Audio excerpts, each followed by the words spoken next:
you ever made or seen a full-fledged demonstration of an autofeed unit? Do you have a good grip on the flow from A to Z? Let's go through this together. Welcome to another episode of Diamond Tips and Tricks, this time about the workflow of the autofeed unit.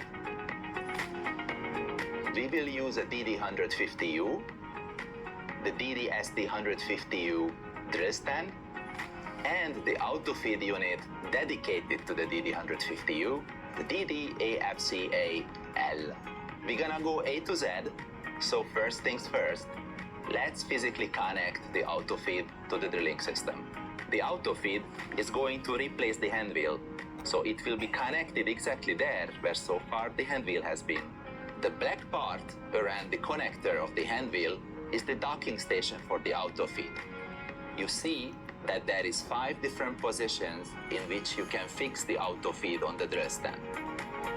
To change to another position, you halfway disengage the autofeed, but the spindle is still connected. Turn it to the required direction and then fully engage it again. Don't forget to tighten the screw. There are 2 major benefits to have different positions for the autofeed. Number 1, you can create a better visibility of the display by flipping the system away from the standard situation. And number 2, depending on where you drill, high up, low down, you can create a better access to the emergency stop button. If you work high up, you turn it down and you can easily access it. If you work deep down, then you set it into this location to have a good access. Now, we get the connections of the water done. We connect the hose of the autofeed to the drilling tool, and then we connect our water source to the autofeed. So the water flows through the autofeed unit.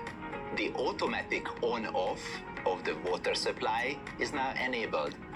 This is the only reason why the water flows through the autofeed. The autofeed does not need to be cooled by the water. Unlike the autofeed of the DD250CA, this autofeed is not powered up through the drilling tool.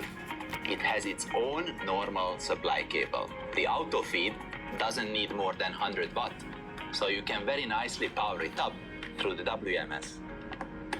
Now that the mechanical setup is completed, we move on and we create a data connection. Initiate a pairing request by pressing both buttons on the diamond drilling tool. Answer the pairing request on the autofeed by pushing and pulling the emergency stop button. The tools are now connected to each other. Confirm your control by another press and pull of the button of the emergency stop.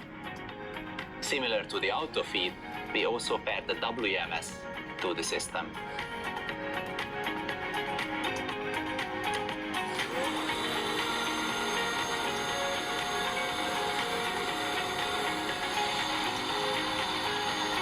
Tools remember each other. Next time, there is an automatic reconnect. No pairing anymore. Simply press and pull the emergency stop button to get to the setup mode.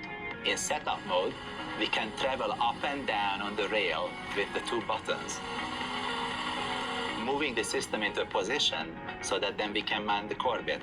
With the help of the digital spirit level, using the leveling screws on the base plate, we can also perfectly align the system. To further progress in our workflow alphabet, we need to go to standby mode by activating the permanent switch. With the autofeed connected to it, pulling the trigger will not yet make the tool run. It simply goes to standby. You can always move back from standby to setup by releasing the trigger. In standby mode, on the display, you see that you are autofeed ready. You see the depths of the last completed hole. With the left button, you can start drilling. And with the right button, you can take additional settings. These you will not need in 95 to 97% of all cases. So we do the essentials today and start drilling. The settings we will discuss in a separate episode. Let's drill.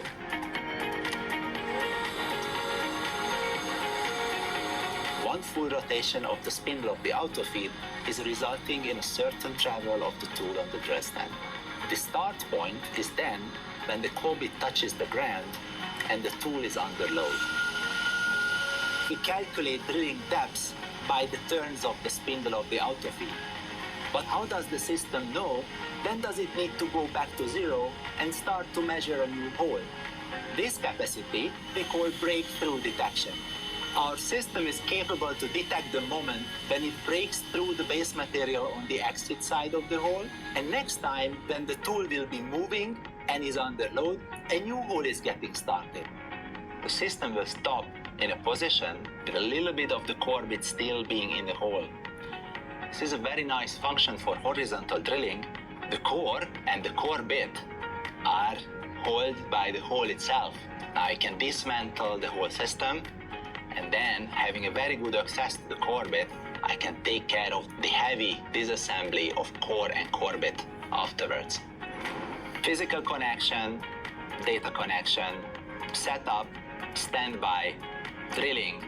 We have covered all the essentials of the auto feed now. Also check out those episodes that are going into some of the advanced functionalities around the statistics and the special settings. Thank you for watching. Please share the content. See you next time.